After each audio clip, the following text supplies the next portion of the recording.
أشهد أن لا إله إلا الله وحده لا شريك له وأشهد أن محمدا عبده ورسوله أما بعد فأعوذ بالله من الشيطان الرجيم بسم الله الرحمن الرحيم الحمد لله رب العالمين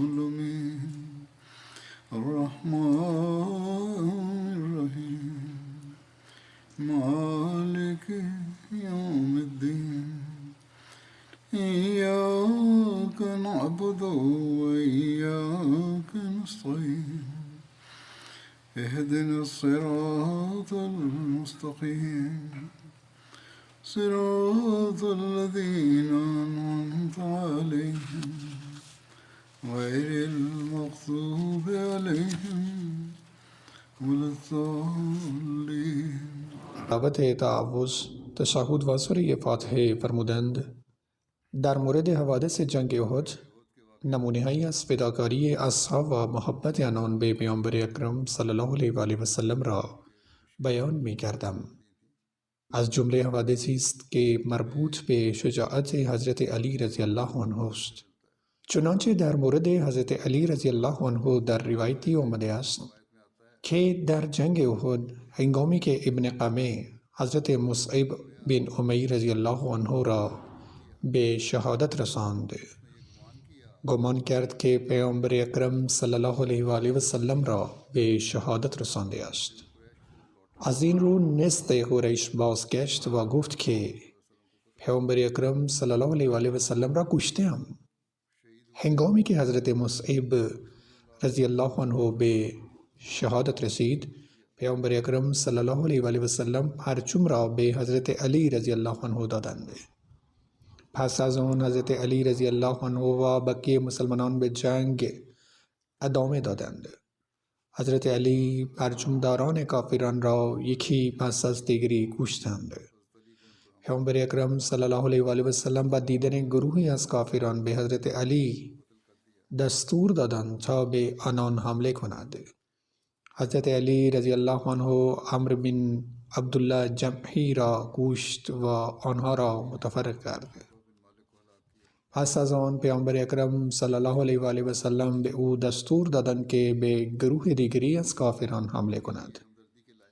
حضرت علی رضی الله عنه شیبه بن مالک را کشت و جبرائیل گفت یا رسول الله، او مطمئناً سزاوار شفقت است. یعنی این را در رابطه با حضرت علی رضی الله عنه گفت. پیامبر اکرم صلی الله علیه و آله و سلم فرمودند همانا علی از من است و من از او هستم. جبرائیل در پاسخ گفت من از شما هر دو هستم. شیعه نیز در این سخن بسیار مبالغه می کنند. حضرت علی رضی الله عنه می فرمایند در جنگ احد که مردم از پیامبر اکرم صلی الله علیه و آله و سلم جدا شدند، در میان شهیدان به جستجو پرداختند و پیامبر اکرم صلی الله علیه و آله و سلم را در میان آنان نیافتند. در آن لحظه گفتم به خدا قسم، پیامبر اکرم صلی الله علیه و آله و سلم نه فراری بودند و نه من ایشان صلی الله علیه و آله و سلم را در میان شهدا یافتم. اما خداوند از ما ناراضی شد و پیامبرش را برداشت.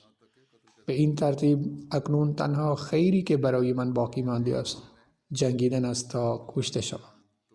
حضرت علی می فرمایند غلاف شمشیر خود را شکستم و بر کافران حمله کردم. وقتی آنها اینجا و اونجا پراکنده شدند، پیامبر اکرم صلی الله علیه و آله و سلم را در میانشان دیدم. سعید بن مسیب میگویند در جنگ احد حضرت علی رضی الله عنه 16 زخم برداشتند. حضرت مسلم موعود رضی الله عنه با بیان این مطلب که گنجینه های نعمت پس از سختی ها پیدا می شوند چنین می نویسند حضرت علی رضی الله عنه در بازگشت از احد شمشیر خود را به حضرت فاطمه رضی الله عنها دادند و فرمودند این شمشیر را بشویید که امروز کارهای بزرگ انجام داده است. پیامبر اکرم صلی الله علیه و سلم از شنیدن حرفهایش به حضرت علی فرمودند: علی فقط شمشیر تو نبود که چنین کرده، بسیاری از برادران شما هم هستند که شمشیرهایشان معجزه ها نشان داد. پیامبر اکرم صلی الله علیه و از 6 یا 7 نفر از صحابه نام بردند و فرمودند تیزی شمشیرهای آنها کمتر از شما نبود. از حضرت ابو طلحه انصاری رضی الله عنه نیز یاد شده است. حضرت انس می فرمایند در روز جنگ احد مردم شکست خوردند و از پیامبر اکرم صلی الله علیه و سلم جدا شدند، اما ابو طلحه با سپر خود پیامبر اکرم صلی الله علیه و سلم را در مقابل خود سپر می کرد. ابو طلحه تیراندازی قوی و با تجربه بود که کمان تیر خود را محکم نگه می داشت. در آن روز 2 یا 3 تیر می شکست، یعنی آنقدر نخ می کشید که کمانها می شکستند. اگر کسی از صحابه از کنارش پر از تیردان عبور می کرد، پیامبر اکرم صلی الله علیه و سلم بهش می فرمودند آن را در مقابل ابو طلحه خالی کن، یعنی او تیر انداز خوبی است، پس تیرهایت را بهش بده. در آن هنگام او در مقابل حضرت پیامبر اکرم صلی الله علیه و سلم ایستاده بود. حضرت انس در ادامه می‌فرمایند وقتی پیامبر اکرم صلی الله علیه و سلم شروع به نگاه کردن به دشمن کردند، ابو طلحه سرش را بلند کرد و گفت ای رسول خدا صلی الله علیه و سلم، پدر و مادرم فدای شما شوند، لطفاً سر خود را بلند نکنید و آن را نمایان نکنید، مبادا تیر دشمن به شما اصابت کند، سینه من فدای سینه شما باد. این منبع از روایتی از صحیح بخاری گرفته شده است.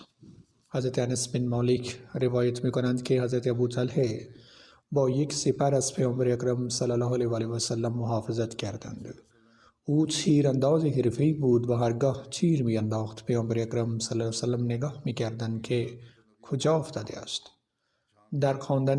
درباره خواندن شعرهای حضرت ابو طلحه در جنگ احد نیز ذکر شده است: وجهی لوجهک الوقار و نفسی به نفسک الفدا، چهره من برای محافظت از شما، چهره من برای محافظت از چهره شماست و جانم فدای چهره شما شود.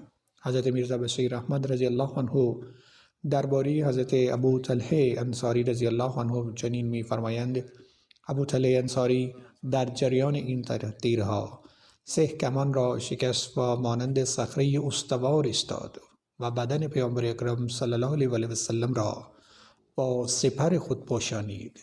سپس حضرت طلحه بن عبیدالله رضی الله عنه یاد شده است. صحابی قبلی انصاری بود ولی حضرت طلحه از قریش بودند. در روز غزوه احد در حال محافظت از پیامبر اکرم صلی الله علیه و سلم تیرهایی با دستانش متوقف می‌کرد. حضرت طلحه در کنار پیامبر اکرم صلی الله علیه و سلم در جنگ احد شرکت کرد. او از جمله اصحابی بود که در کنار پیامبر اکرم صلی الله علیه و سلم ایستادگی کردند و عهد و پیمان گرفتند که جان خود را فدا کنند.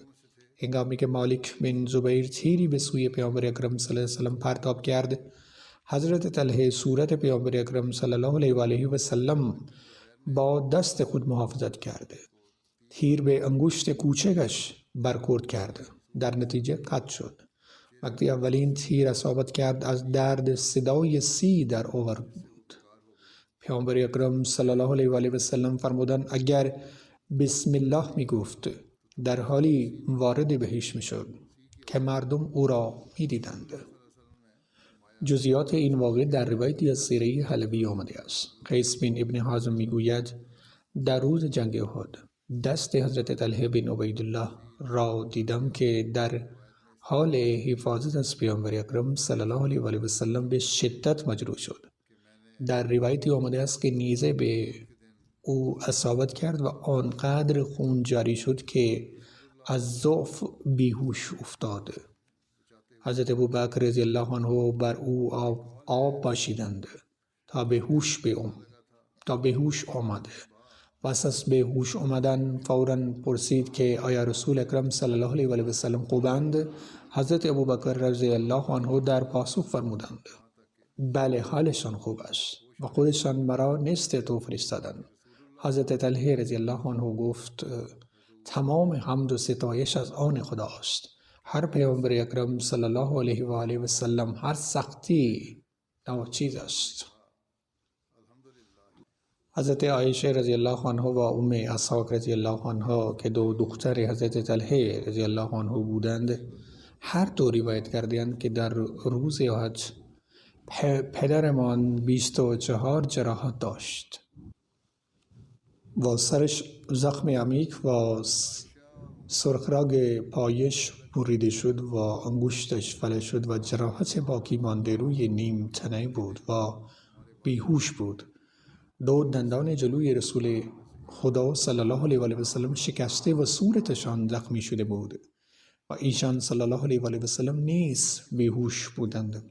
حضرت طلحه پیامبر اکرم صلی الله علیه و سلم را بر پشت خود حمل می کرد و به سمت عقب حرکت می کرد. هرگاه دشمنی به ایشان حمله می کرد با او می جنگید و ایشان صلی الله علیه و آله و سلم را به نزدیک دره کوه برد و پیامبر اکرم صلی الله علیه و آله و سلم را به چیزی تکیه داد. حضرت مسلم عود رضی الله عنه از فداکاری تمام اصحاب جوان مرد و با وفا و تمایل آنان به فداکاری در جنگ احد این گونه یاد می کنند. در روز احد که ناگهان خالد بن ولید به مسلمانان حمله کرد و مسلمانان از هم جدا شدند. عده‌ای از اصحاب به سوی رسول خدا صلی الله علیه و آله و سلم شتافتند و گردشان جمع شدند. گروهی که حد اکثر 30 نفر بودند. کافران با قدرت فراوان به جایی که پیامبر اکرم صلی الله علیه و سلم ایستاده بودند حمله کردند. مسلمانانی که در حفاظت از پیامبر اکرم صلی الله علیه و آله و سلم کشته شدند. تیراندازان از بالای تپه تیرهایی به سوی پیامبر اکرم صلی الله علیه و آله و سلم پرتاب می‌کردند. در آن هنگام حضرت طلحه از قریش بود، شامل مهاجرین مکه بود. دید که دشمن همه تیرها به سمت پیامبر اکرم صلی الله علیه و آله و سلم پرتاب می‌کند. دستش را دراز کرده و جلوی صورت پیامبر اکرم صلی الله علیه و آله و سلم کرده. یکی بعد از دیگری تیر به دست طلحه رضی الله عنه اصابت می کرده، اما این صحابی جوانمرد و فداکار دستش را تکون نمی داده. تیرها همچنان به دستش در چنین انبوهی برخورد می کردند که در نهایت از شدت زخمها دستش کاملا ناتوان شد و از کار افتاد. طلحه رضی الله عنه دستش را از دست داد و فقط یک دست باقی ماند. سالها بعد در زمان چهارمین خلیفه اسلام که اختلافات داخلی سر بلند کرده بود، دشمن به لحن طعن امیز به طلحه بی دست گفت. صحابی دیگر پاسخ داد بله، وی بی دست است. ولی چه انسان خوشبخت بی دست است؟ آیا میدانی دستش را در جنگ احد در حفاظت از چهره مبارک پیامبر اکرم صلی الله علیه و آله و سلم فلج شد. بعد از غزوه احد شخصی از حضرت طلحه رضی الله عنه پرسید آیا وقتی تیرها دستش را می‌خوردند درد نداشت و از درد گریه نکردید؟ حضرت طلحه رضی الله عنه در پاسخ گفتند بله، درد داشتم و می‌خواستم فریاد بزنم، ولی فریاد نمی‌زدم چون می‌ترسیدم مبادا در حال فریاد زدن دستم تکون بخورد و تیر به صورت مبارک پیامبر اکرم صلی الله علیه و آله و سلم بخورد. حضرت سعد بن ابی وقاص رضی الله عنه نیز از اصحاب فداکار بودند که شجاعت و وفاداری شگفت‌انگیزی از خود نشان دادند.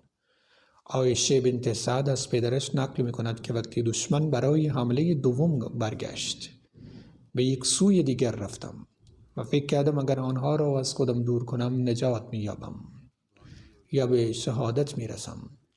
ناگهان من شخص رنگ قرمز دیدم. ظاهراً مشرکان بر او چیره می‌شدند، ولی او دستش را از سنگ‌ها پر کرده و به سوی کافران پرتاب کرده. اتفاقاً مقداد بین آن شخص و من ظاهر شد. می‌خواستم از مقداد بپرسم چه کسی را دیدم. مقداد مرا سزا داد و گفت ای سعد، این پیامبر اکرم صلی الله علیه و آله و سلم بودند و تو را صدا می دادند. پس برخاستم و ناگهان احساس کردم که هیچ دردی را تحمل نکردم. چون به پیامبر اکرم صلی الله علیه و آله و سلم رسیدم، مرا در مقابل خود نشاندند. من تیرها پرتاب کردم و گفتم خدایا تیر توست، به دشمنت را بزن. و پیامبر اکرم صلی الله علیه و آله و سلم جواب دادند خدایا دعای سعد را قبول کن، خدایا هدف سعد را به هدفش برسان. ای سعد، مادر و پدرم فدای تو باد. در حین نقل این مطلب میگوید در آن هنگام احساس کردم فرشته بر من نازل شده و در کنار من می جنگد. بعداً شخص به من خبر داد که آن شخص در واقع خود پیامبر اکرم صلی الله علیه و آله و سلم بودند. به نظر می رسد که نظاره کشفی باشد که مردمی دیدن و شاید واقعا اینطور اتفاق افتاده باشد. به هر حال سعد رضی الله عنه میگویند پیامبر اکرم صلی الله علیه و آله و سلم به هر تیری که می زدم دعا می کردند خدای هدفش را درست کن و دعایش را قبول کن. هنگامی که تیرها را از تیردان بیرون آوردم، پیامبر اکرم صلی الله علیه و آله و سلم تیرهای خود را در مقابل من قرار دادند و تیری بینوک و بال به من دادند که سرعت آن از تیرهای دیگر هم بیشتر بود. علامه زهری می نویسند که در آن روز حضرت سعد رضی الله عنه حدود 1000 تیر پرتاب کردند. حضرت میرزا بشیر احمد رضی الله عنه در مورد حضرت سعد بن ابی وقاص رضی الله عنه نوشتند که در جنگ احد تعداد بسیار کمی از اصحاب در اطراف رسول الله صلی الله علیه و آله و سلم نگهبانی می‌دادند. پیامبر اکرم صلی الله علیه و آله و سلم تیر به خود سعد می‌دادند و سعد همچنان تیر به دشمن می‌باراند. یک بار پیامبر اکرم صلی الله علیه و آله و سلم خطاب به سعد رضی الله عنه فرمودند مادر و پدرم فدای تو باد، به تیر زدن ادامه بده. سعد رضی الله عنه تا آخر عمرش این سخنان پیامبر اکرم صلی الله علیه و آله و سلم را با افتخار به یاد می آورد. در روایتی آمده است که حضرت سعد بن ابی وقاص می فرمایند پیامبر اکرم صلی الله علیه و آله و سلم در جنگ احد تیرهایی را از تیردان خود بیرون آوردند و برای من گذاشتند و پیامبر اکرم صلی الله علیه و آله و سلم فرمودند تیر بزن، مادر و پدرم فدای تو باد. حضرت علی می فرمایند دعای این که مادر و پدرشان فدا شوند، این دعا جز برای سعد برای هیچ کس دیگری نیست نشنیدم. پیامبر اکرم صلی الله علیه و سلم در جنگ احد به حضرت سعد فرمودند مادر و پدرم فدای تو باد، تیر بزن ای جوان توانا، به تیر زدن ادامه بده. اما در روایت بخاری آمده است که به غیر از حضرت سعد نام حضرت زبیر بن نوام نیست در تاریخ آمده است که پیامبر اکرم صلی الله علیه و آله و سلم به ایشان فرمودند فداک ابی و امی، مادر و پدرم فدای تو باد. همینطور درباره فداکاری حضرت ابودجانه رضی الله عنه نیز در جنگ احد اشاره شده است. در روایتی آمده است که حضرت ابودجانه که در جنگ احد به عنوان سپری برای محافظت از پیامبر اکرم صلی الله علیه و آله و سلم عمل کردند. پیامبر اکرم صلی الله علیه و آله و سلم رو به روی پیامبر اکرم صلی الله علیه و آله و سلم، بنابراین رو به روی پیامبر اکرم صلی الله علیه و آله و سلم ایستاد. هر تیری که بر صورت ایشان صلی الله علیه و آله و سلم می آمد پشت حضرت ابودجانه می خورد. ایشان ایستاده و قوس کرده بودند و تمام تیرها بر پشت خودشان می گرفتند، به حدی که تیرهای بیشماری پشتشان را سوراخ کرده. حضرت میرزا بشیر احمد رضی الله عنه در مورد پافشاری حضرت ابودجانه رضی الله عنه می نویسند حضرت ابودجانه مدتها بدن پیامبر اکرم صلی الله علیه و آله و سلم را سپر بدن خود می کردند و هر تیر و سنگی را به بدن خود می بردند. این به حدی بود که بدنش شدیداً با تیر سوراخ شد اما هم نمی کشید و بعد بدنش بلرزد و پیامبر اکرم صلی الله علیه و آله و سلم در معرض تیر قرار بگیرند. سپس حضرت سهل بن حنیف رضی الله عنه که از اصحاب برجسته بودند و در جنگ احد استقامت زیادی نشان دادند. در آن روز به پیامبر اکرم صلی الله علیه و سلم بیعت جانفشانی کردند. در آن هنگام مانند سپری در مقابل پیامبر اکرم صلی الله علیه و سلم ایستادند. هنگامی که مسلمانان بر اثر هجوم شدید دشمن پراکنده شدند، در آن روز از طرف پیامبر اکرم صلی الله علیه و آله و سلم تیر انداختند. پیامبر اکرم صلی الله علیه و سلم فرمودند تیرها را به سهل بدهید، زیرا پرتاب تیر برایش آسان است. سپس از زنی به نام حضرت ام عماره نیز یاد می شود که در جنگ احد دلاوری های مثال زدنی از خود نشان داد و از اصحاب وفادار و فداکار بود. نام کامل او ام عماره مازینه رضی الله عنها بود. نام واقعی حضرت ام عماره رضی الله عنه نصیبه بود و همسر حضرت زید بن عاصم بود. خود حضرت ام عماره رضی الله عنها می فرمایند در جنگ احد بیرون رفتم تا ببینم مردم چه میکنند. آب کوچکی پر از آب با خود داشتم و آن را با خود بردم تا به مجروحین آب بدهم. تا این که به پیامبر اکرم صلی الله علیه و آله و سلم رسیدم، در این هنگام در میان اصحاب بودند و مسلمانان در موقعیت مسلط قرار گرفته بودند، یعنی اوایل جنگ بود و ناگهان اصحاب پراکنده شدند. اشاره به ماجرایی است که گردنه کوه را رها کردند و کافران از پشت حمله کردند. او میگوید در این مرحله مشرکان از هر سو به پیامبر اکرم صلی الله علیه و آله و سلم حمله کردند. وقتی این را دیدم ایستادم و شروع به جنگ کردم و با شمشیر مانع حمله دشمنان به پیامبر اکرم صلی الله علیه و آله و سلم شدم. در همان زمان از تیرهایی پرتاب می کردم که خودم مجروح شدم.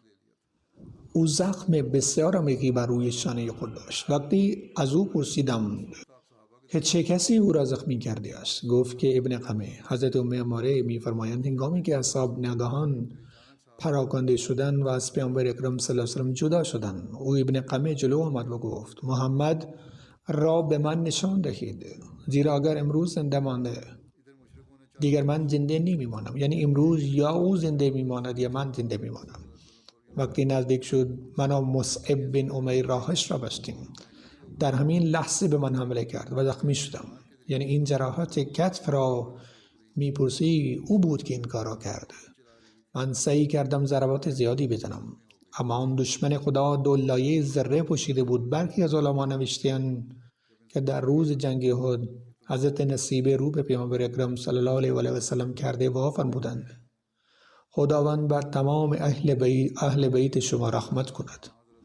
یا به روایت دیگر فرمودند برخی از علما نوشتند که در روز جنگ احد شوهر حضرت نصیبه حضرت زید بن عاصم و دو پسرش خبیب و عبدالله همه ایشان به جنگ رفته بودند. پیامبر اکرم صلی الله علیه و سلم رو به همه کرده و فرمودند خداوند بر تمام اهل بیت شما رحمت کند. یا به روایت دیگر فرمودند خداوند به اهل بیت شما برکت دهد. به هر حال هنگامی که این دعا توسط پیامبر اکرم صلی الله علیه و آله و سلم اقامه شد، حضرت ام عماره به آن حضرت صلی الله علیه و آله و سلم گفت از خداوند متعال دعا کنید که در بهشت با شما باشیم. پیامبر اکرم صلی الله علیه و سلم در حال دعا فرمودند خدایا آنان را در بهشت به من قرب و همراهی عطا کن. همان لحظه حضرت ام عماره رضی الله عنها گفت حالا برای مهم نیست که در این زندگی چه بر سرم می آید، هدیه این دعا برای من کافی است. پیامبر اکرم صلی الله علیه و سلم دربارش می فرمایند در جنگ احد چه به راست و چه به چپ نگاه می کردم، دیدم که او از من دفاع می کند و با دشمن می جنگد. در جنگ احد حضرت ام عماره رضی الله عنها 12 زخم از جراحت‌های نیزه و شمشیر خورد. حضرت میرزا بشیر احمد رضی الله عنه در مورد حضرت ام عماره می نویسند بانوی مسلمانی به نام ام عماره رضی الله عنها نیز بود که با پیغمبر اکرم صلی الله علیه و آله و سلم جنگید. در آن زمان عبدالله بن قمه برای ضربه زدن به پیامبر اکرم صلی الله علیه و سلم جلو می رفت. این بانوی مسلمان بلا فاصله جلو رفت و ضربش را به خودش گرفت. سپس شمشیر خود را محکم گرفت و هدف گرفت و با ضربه خود تلافی کرد. اما او مردی بود که دو ذره پوشیده بود و این زن ضعیف بود. به همین دلیل ضربه شدیدی نبود. ابن قمه با غرش از صفوف مسلمانان عبور کرد و درست قبل از این که صحابه مانع او شوند نزدیک به پیامبر اکرم صلی الله علیه و سلم رسید. به محض این که به آنجا رسید با چنان زور و بیرحمانی به چهره مبارک پیامبر اکرم صلی الله علیه و سلم زد که دلهای اصحاب از ترس می‌لرزیدند. تله شجاع به جلو شتافت و ضربه را به دستش گرفت و شمشیر ابن قمه دست او را قطع کرد و به پهلوی پیامبر اکرم صلی الله علیه و سلم خورد. به فضل الهی پیامبر اکرم صلی الله علیه و سلم زرهی دوتایی پوشیده بودند و نیروی ضربه نیز در اثر شجاعت طلحه ضعیف شده بود. اما بر اثر این ضربه پیامبر اکرم صلی الله علیه و سلم لغزش خوردند و به زمین افتادند. ابن قمه شعار شادی دیگری سر داد و گفت من محمد را کشتم. ابن قمه پس از ضربه زدن به پیامبر اکرم صلی الله علیه و سلم به عقب برگشت و شعار شادی سر داد و در خیال خود پنداشت که پیامبر اکرم صلی الله علیه و سلم را کشته است. اما به محض این که پیامبر اکرم صلی الله علیه و سلم بر زمین افتادن حضرت علی و طلحه ایشان را گرفته بلند کردند. هنگامی که مسلمانان از زنده بودن و سلامتی پیامبر اکرم صلی الله علیه و سلم اطمینان یافتند چهره های رنگ و رو رفته آنان از شادی درخشید. اکنون آرام آرام و به تدریج گرمای جنگ فروکش شده بود، چون این کافران به خاطر اطمینان به شهادت محمد صلی الله علیه و سلم آروم شده بودند. از این رو آنها توجه خود را از جنگ منحرف کردند و شروع به رسیدگی به مردگان خود کردند و برخی دیگر شروع به مسلح کردن اجساد شهدای مسلمانان کردند. از سوی دیگر اکثر مسلمانان نیز پراکنده شده بودند. در این جنگ روایت‌هایی از گفتگو با ابو سفیان و همچنین علت عقب نشینی قریش وجود دارد. در روز جنگ احد که پیامبر اکرم صلی الله علیه و سلم در کنار اصحاب خود از کوه بالا رفتن کافران ایشان را تعقیب کردند. در صحیح بخاری نقل شده است که ابو سفیان 3 بار ندا داد و گفت آیا محمد صلی الله علیه و سلم در میان شماند؟ پیامبر اکرم صلی الله علیه و سلم اصحاب را از پاسخ باز داشتند. سپس 3 مرتبه پرسید آیا پسر ابو قحافه یعنی ابو بکر در میان شماست؟ پس از آن 3 بار پرسید آیا ابن خطاب یعنی عمر در میان شماست؟ سپس نزد قوم خود بازگشت و گفت که آنها کشته شده‌اند. حضرت عمر به شنیدن این سخن نتوانستند خود را نگه دارند، فریاد زدند ای دشمن خدا، به خدا سوگند دروغ گفتی، آنهایی که نام بردی همه زنده اند. بدبختی های زیادی در سرنوشت شما باقی مانده است. این نیز روایت بخاری است. ابو سفیان پاسخ داد این جنگ انتقام جنگ بدر است. جنگ غیر قابل پیش بینی است. گاه بخت آن به یک سو می رود و گاه به سوی دیگر. افرادی که گوش ها و بینیشان قطع شده است یعنی مسلح شده اند، من دستور ندادم که این کار انجام شود، اما ایرادی هم نمی بینم. سپس شروع شعار دادن کرده اولو هبل جلال هبل. پیامبر اکرم صلی الله علیه و سلم فرمودند آیا اکنون به او پاسخ نمی دهید؟ اصحاب پرسیدند یا رسول الله صلی الله علیه و سلم چه پاسخی بدهیم؟ پیامبر اکرم صلی الله علیه و سلم فرمودند بگویید الله اعلی و جل، یعنی خداوند متعال و بلند مرتبه است. ابو سفیان گفت ما عزا داریم و شما عزا ندارید. پیامبر اکرم صلی الله علیه و سلم با شنیدن این سخن فرمودند آیا شما به هیچ پاسخ نمی دهید؟ حضرت برا بن عازب می فرمایند اصحاب پرسیدند یا رسول الله چه بگوییم؟ پیامبر اکرم صلی الله علیه و سلم فرمودند بگویید الله مولانا ولا مولا لکم، یعنی خدا ولی ماست و شما ولی ندارید. پس از آن ابو سفیان با صدای بلند خطاب به مسلمانان گفت سال آینده 1 بار دیگر در بدر با شما روبرو خواهیم شد. پیامبر اکرم صلی الله علیه و سلم به یکی از اصحاب فرمودند که پاسخ دهند بله حتما شما را می‌بینیم. حضرت میرزا بشیر احمد رضی الله عنه در سیره خاتم النبیین می‌نویسند در حالی که مسلمانان مشغول رسیدگی به مجروحان بودند در جبهه مقابل در میدان جنگ پایین، قریش مکه با بی‌رحمی ترین شکل بدن شهدای مسلمانان را مسلمی کردند. رسم وحشیانه مسلح با همه وحشیگری انجام شد. و حیوانات خونخوار مکه هرچه دلشان خواست با اجساد شهدای مسلمانان کردند. زنان قریش بینی و گوش مسلمانان را بریده و به عنوان گلدسته می بستند. هند همسر ابو سفیان جگر حضرت حمزه را برید و جویید. از این رو به قول سر ویلیام میور عملهای وحشیانه بسیاری بر کشته شدگان انجام شد. سران مکه در میدان نبرد جسد پیامبر اکرم صلی الله علیه وسلم را بسیار تلاش کردند. چشمانشان مشتاق دیدن این منظره بود، اما چیزی که پیدا نمیشد پیدا نشد. یعنی غیر ممکن بود، چون پیامبر اکرم صلی الله علیه وسلم نبودند. چون ابو سفیان امید خود را از این جستجو از دست داد، با همراه چند تن از یاران خود به سمت گردنی کوه رفت. مسلمانان در آنجا جمع شده بودند و در کنار آنها ایستاد و با صدای بلند صدا داد: ای مسلمانان، آیا محمد صلی الله علیه وسلم در میان شماست؟ پیامبر اکرم صلی الله علیه وسلم فرمودند هیچ کس پاسخ نمیدهد و همه ساکت شدند. سپس از ابوبکر و عمر جویا شد، اما در این هنگام نیز به دستور پیامبر اکرم صلی الله علیه وسلم کسی پاسخ نداد. در این هنگام با لحنی متکبرانه به صدای بلند ندا داد: همه اینها کشته شده‌اند. که اگر زنده بودند جواب میدادند. در این هنگام حضرت عمر رضی الله عنه نتوانستند خودش را نگه دارند و بی اختیار گفتند: ای دشمن خدا، دروغ میگی، ما همه زنده ایم و خداوند شما را به دست ما رسوا خواهد کرد. ابو سفیان به شنیدن صدای حضرت عمر گفت: راست بگو عمر، آیا محمد زنده است؟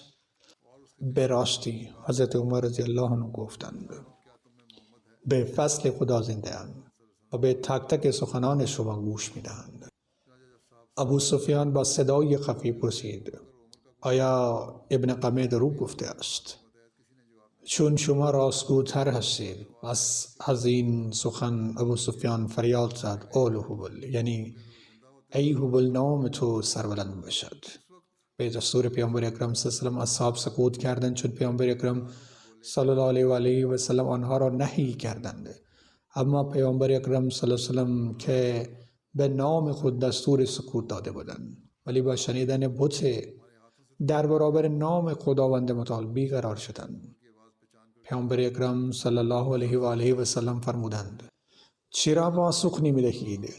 اصحاب عرض کردند: یا رسول الله، چگونه پاسخ دهیم؟ پیامبر اکرم صلی الله علیه و سلم فرمودند: بگویید الله اعلی و اجل، یعنی عظمت و سربلندی تنها از آن خداوند متعال است. ابو سفیان گفت: لنا العزی ولا العزی لکم، یعنی ما عزا داریم اما شما عزا ندارید. پیامبر اکرم صلی الله علیه و سلم به صحابه دستور دادند که بگویند: الله مولانا ولا مولا لکم، یعنی ما خدایی را داریم که یاور ماست ولی شما یاوری ندارید. پس از آن ابو سفیان گفت: نبرد مانند سطل است، گاه اوج میگیرد و گاه فرود میآید. این روز را جزای بدر بدانید، چون این اجسادی را در میدان نبرد خواهید یافت که مسلح شده‌اند. من این دستور را ندادم، اما وقتی متوجه شدم این اقدام مردمانم را نیز ناپسند ندیدم. سال آینده در همان روزها دوباره در بدر همدیگر را خواهیم دید. پس به دستور پیامبر اکرم صلی الله علیه و سلم یکی از اصحاب پاسخ داد: خوب است که خواهیم دید. حضرت میرزا بشیر احمد رضی الله عنه در ادامه می نویسند: عجیب است که در این مناسبت قریش گرچه بر مسلمانان پیروز شده بودند و با توجه به امکانات ظاهری خود اگر می‌خواستند می‌توانستند با حروف بزرگ بیشتر استفاده کنند. در این فرصت نگفته نماند که در هر صورت فرصت حمله به مدینه برای آنها باز بود، اما قدرت خدا چنان بود که با وجود این پیروزی قریش می‌ترسیدند. با پیروزی را که در میدان احد به دست آورده بودند، خودشان را خوششانس دانسته با عجله برگشتن به مکه را عمل عاقلانه دانستند. با همه اینها پیامبر اکرم صلی الله علیه و سلم برای احتیاط بیشتر فوراً گروهی متشکل از 70 نفر از صحابه را که شامل حضرت ابوبکر رضی الله عنه و حضرت زبیر بودند به تعقیب لشکر قریش اعزام فرمودند. این روایت در بخاری اومده است. مورخان عمومی بیان می‌کنند که پیامبر اکرم صلی الله علیه و سلم حضرت علی را یا بر اساس روایت مختلف سعد بن ابی وقاص رضی الله عنه را دنبال قریش اعزام فرمودند و بهش فرمودند که خبر بیاورد که آیا لشکر قریش قصد حمله به مدینه را دارد یا خیر. پیامبر اکرم صلی الله علیه و سلم بهش فرمودند اگر قریش بر شتران خود سوار می شدند و اسبهای خود را بدون سوار می بردند مطمئن باشند که به مکه باز می گردند و قصد حمله به مدینه را ندارند، اما اگر بر اسب سوار شده‌اند قصدشان خیر نبوده است. پیامبر اکرم صلی الله علیه و سلم به او اکیداً دستور دادند که اگر لشکر قریش به سمت مدینه حرکت کرد به ایشان خبر دهد. فرمود در این هنگام اگر قریش به مدینه حمله کرد خدایا ما با آنها می جنگیم و طعم خودشان را به آنها می چشانیم. پس مردانی را که پیامبر اکرم صلی الله علیه و سلم فرستادند رفتند و با مژده به حرکت لشکر قریش به سوی مکه بازگشتند. حضرت مسلم موعود رضی الله عنه ضمن اشاره به بیهوش شدن پیامبر اکرم صلی الله علیه و سلم بر اثر جراحات وارده و حوادث پیش آمده می‌فرمایند اندکی بعد پیامبر اکرم صلی الله علیه و سلم به هوش آمدند و صحابه افرادی را در هر جهت از میدان جنگ فرستادند که به مسلمانان خبر دهند که جمع شوند. لشکر فراری شروع به جمع شدن کردند و پیامبر اکرم صلی الله علیه و سلم آنها را به دامنه کوه بردند. هنگامی که از لشکر باقی مانده بود و در دامنه کوه ایستاد، ابو سفیان با صدای بلند ندا داد: ما محمد را کشتیم. هنگامی که آنچه از لشکر باقی مانده بود و در دامنه کوه ایستاد، ابو سفیان با صدای بلند ندا داد: محمد صلی الله علیه و آله و سلم را کشتیم. پیامبر اکرم صلی الله علیه و آله و سلم به ابو سفیان پاسخی ندادند تا دشمن را آگاه نسازند که واقعیت چیست و مبادا دشمن دوباره به مسلمانان مجروح حمله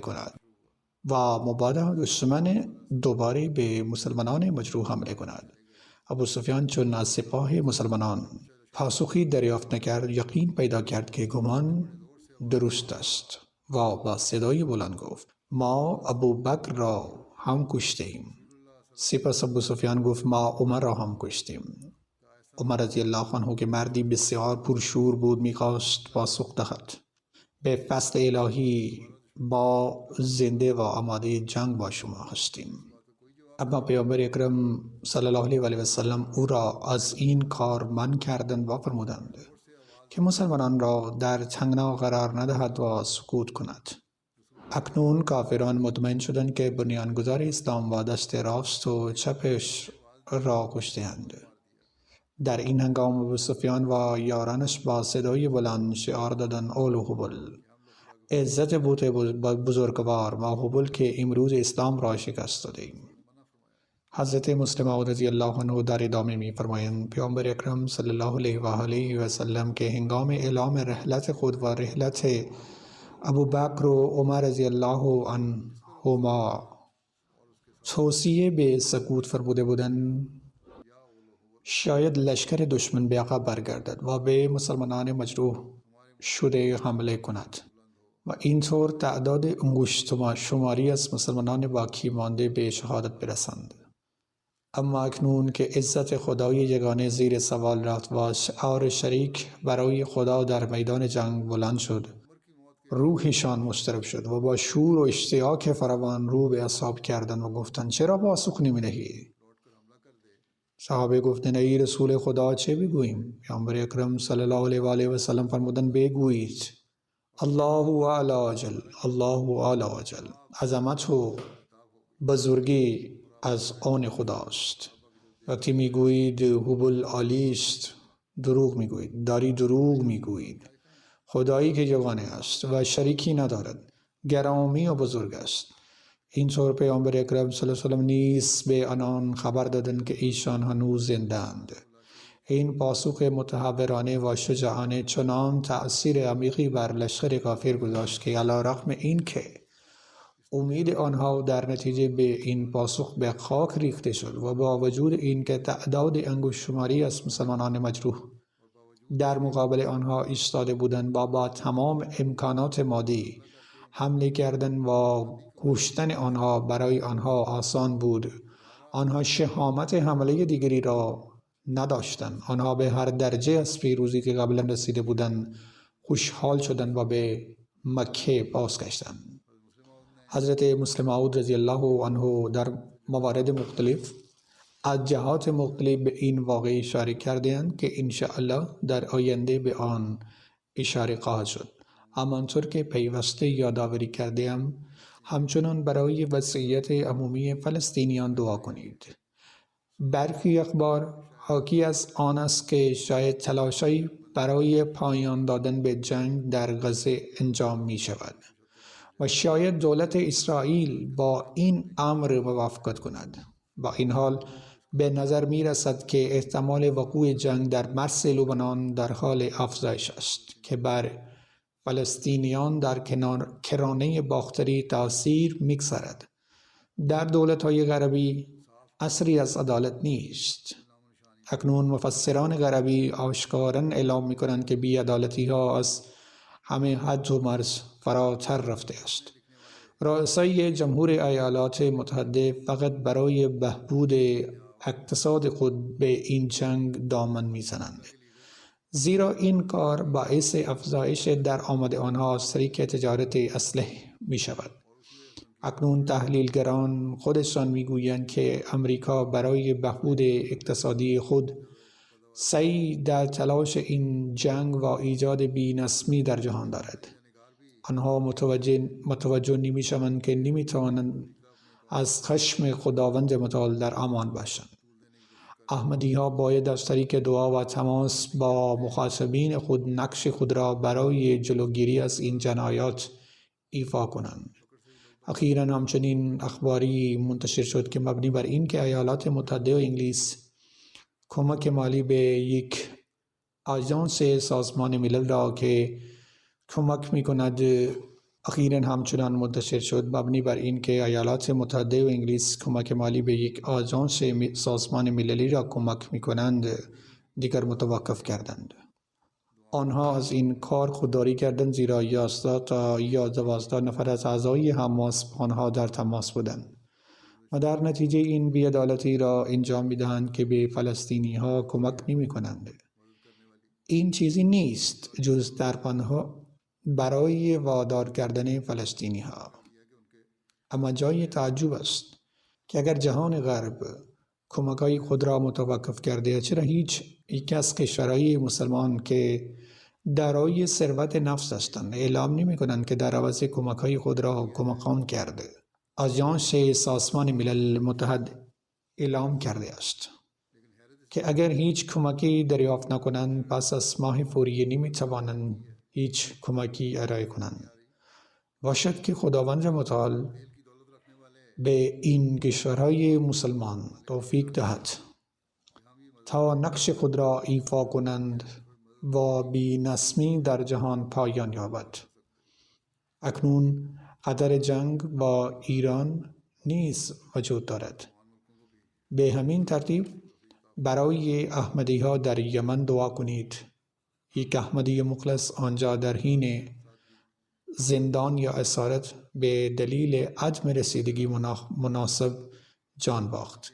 به سختی میتوان به جزئیات رسید. به هر حال برای این افراد هم که گرفتار مشکلات هستند دعا کنید. با دریافت جزئیات بیشتر انشاءالله نماز میتشان را خام کرده.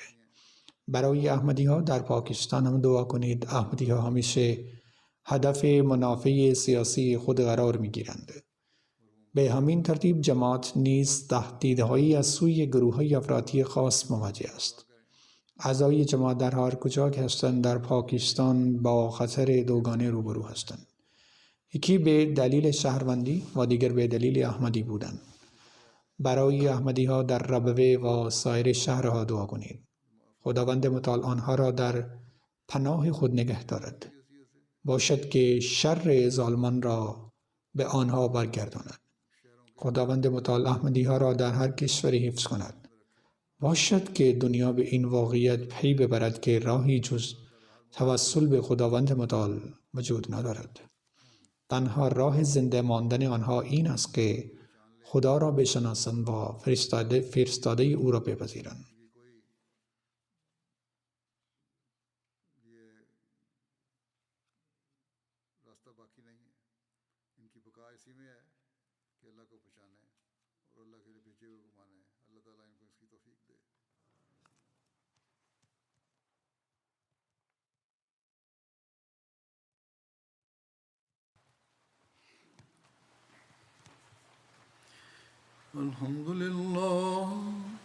الحمد لله نحمده ونستعينه ونستغفره ونؤمن به ونتوكل عليه ونعوذ بالله من شرور أنفسنا ومن سيئات أعمالنا من يهده الله فلا مضل له ومن يضلل فلا هادي له ونشهد أن لا إله إلا الله ونشهد أن محمدا عبده ورسوله